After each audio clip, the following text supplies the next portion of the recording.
போகிறது ஒரு evening snacks recipe momos தான் பார்க்க போகிறோம். மோமோஸ் எப்படி செய்யறதுன்னு பார்க்கலாம். ரொம்ப ஈஸி, ரொம்ப சிம்பிள். இப்போ எல்லா காய்கறியும் அரிஞ்சு வச்சுருக்கோம். இப்போ நம்ம மோமோஸ் எப்படி செய்யறதுன்னு பார்த்துக்கலாம். இப்போ மோமோஸ் செய்யறதுக்கு நான் வந்து வெஜிடபிள்ஸ் வந்து கேரட்டு, கொடமிளகா, கோஸு, வெங்காயம், பீன்ஸ் கொஞ்சம், பச்சை மிளகா, கொத்தமல்லி தழை, வெங்காயம் 2 வெங்காயம் எல்லாம் கட் பண்ணி வச்சுருக்கேன். நம்மகிட்ட என்ன வெஜிடபிள் இருக்கோ அதை நம்ம கட் பண்ணி வச்சுக்கலாம். அடுத்தது 1 கப்பு மைதா மாவு, இதை ஒரு பவுலில் சேர்த்துக்கலாம். இதுக்கு தேவையான அளவு உப்பு சேர்த்துக்கலாம். இப்போ இதை கொஞ்சமாக தண்ணி விட்டு நல்லா டைட்டாக ஒரு சப்பாத்தி மாவு பதத்துக்கு பிசைஞ்சு எடுத்துக்கலாம். நல்லா கோர்த்து பிசைஞ்சு நல்லா தண்ணி கொஞ்சம் கொஞ்சமாக தெளித்து ரொம்ப கொஞ்சம் டைட்டாக பிசைஞ்சிக்கலாம். ஏன்னா ரொம்ப லூஸாக இருந்தால் சரியாக இருக்காது. அதனால் கொஞ்சம் டைட்டான பதத்திலே பிசைஞ்சு எடுத்துக்கலாம். பாருங்கள், இப்போ நல்லா மாவு நல்லா இந்த பதத்துக்கு பிசைஞ்சாச்சு. இப்போ இது மேலே கொஞ்சம் மாவு வறண்டு போகாமல் இருக்கிறதுக்கு கொஞ்சம் ஆயில் அப்ளை பண்ணி நம்ம வந்து மூடி வச்சுட்டு தீனி வந்து ரெடி பண்ணிக்கலாம். இது அப்படியே எண்ணெய் போட்டு கோட்டிங் பண்ணிவிட்டு மூடி வச்சிடலாம். இப்போ மாவு பிசைஞ்சு மூடி வச்சாச்சு. இப்போ அதுக்குள்ளே உள்ளே வைக்கிற ஸ்டஃபிங் ரெடி பண்ணிக்கலாம். இப்போ அடுப்பு பற்ற வச்சு கடாய் ஒன்று போட்டுட்டு இதில் கொஞ்சமாக ஆயில் ஊற்றிக்கலாம். எண்ணெய் காஞ்ச உடனே ஃபஸ்ட்டு பச்சை மிளகா போட்டுக்கலாம். காரத்துக்கு தகுந்த மாதிரி சேர்த்துக்கோங்க. இப்போ அடுத்தது வெங்காயம் போட்டுக்கலாம். இப்போது கோஸு துருவி வச்சுருக்கோம் சன்னமாக. நீங்கள் எந்த அளவு உங்களுக்கு வெஜிடபிள் வேணுமோ அந்த அளவு கட் பண்ணிக்கலாம். இப்போ நான் ஒரு கால்வாசி கேரட் கோஸு வந்து சன்னமாக நறுக்கி வச்சுருக்கேன். இப்போ இதுக்கு பக்கத்தில் நம்ம வந்து கொடமிளகா பொடியாக கட் பண்ணி வச்சுருக்கேன். இதை சேர்த்துக்கலாம். இப்போ கேரட் துருவில் சேர்த்துக்கலாம்.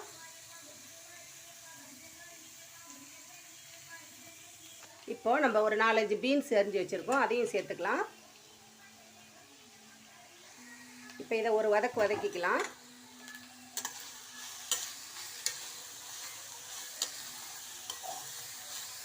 இப்போ இதில் இஞ்சி பூண்டு விழுது போட்டுக்கோங்க.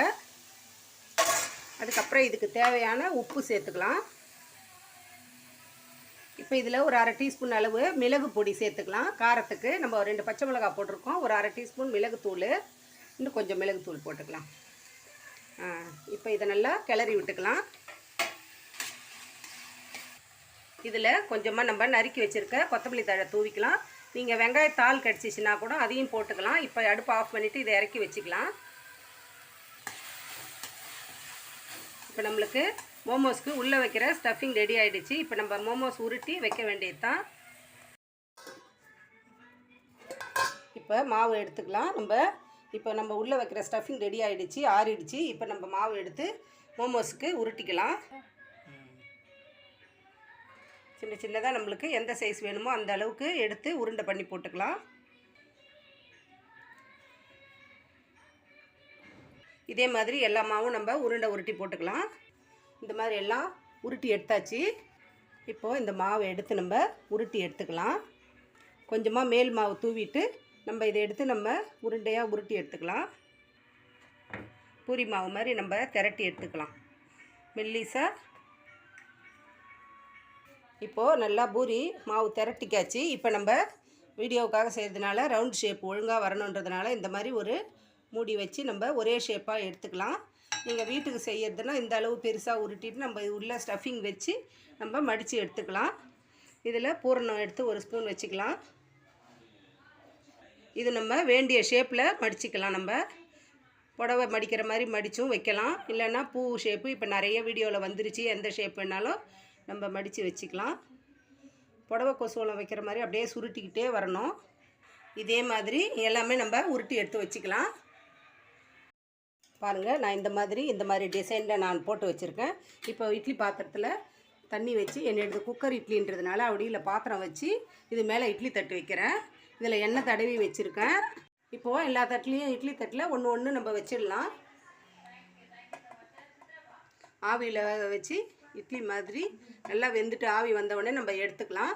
நம்மளுடைய ஈவினிங் ஸ்நாக்ஸ் மோமோஸ் ரெடி ஆகிடுச்சு. இப்போ இதை ஒரு மூடி போட்டு மூடி ஒரு 5 நிமிஷம் கழித்து இறக்கி எடுத்துக்கலாம். இப்போது ஓப்பன் பண்ணி பார்க்கலாம். நல்லா வெந்திருக்கு பாருங்கள்.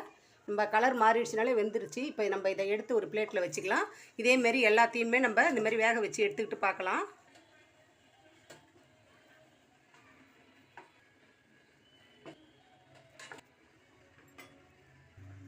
சூப்பராக நம்மளுக்கு மோமோஸ் ரெடி ஆகிடுச்சு. இது நம்ம வேணுன்ற டிசைனில் இந்த மாதிரி எல்லா மாதிரியும் நம்ம ஷேப் கொடுத்து நம்ம இது மாதிரி வேக வச்சு எடுத்துக்கலாம். ஒரு ஈவினிங் ஸ்நாக்ஸாக இருக்கும். இதேமாரி எல்லாத்தையும் ரெடி பண்ணிவிட்டு பார்க்கலாம். பாருங்கள், நம்மளுடைய மோமோஸ் ரெடி ஆகிடுச்சு. இதுக்கு வந்து தக்காளி சாஸும் ரெடி பண்ணியாச்சு. இது வந்து ஷார்ட்ஸில் வரும். இந்த வீடியோ உங்களுக்கு பிடிச்சிருக்குன்னு நினைக்கிறேன். பிடிச்சிருந்துச்சுன்னா லைக் பண்ணுங்கள், ஷேர் பண்ணுங்கள். கதம்பம் 2.0 சப்ஸ்கிரைப் பண்ணுங்கள். பக்கத்தில் இருக்க பெல் ஐகானை அழுத்துங்க. வாழ்க வளமுடன், நாளும் நலமுடன்.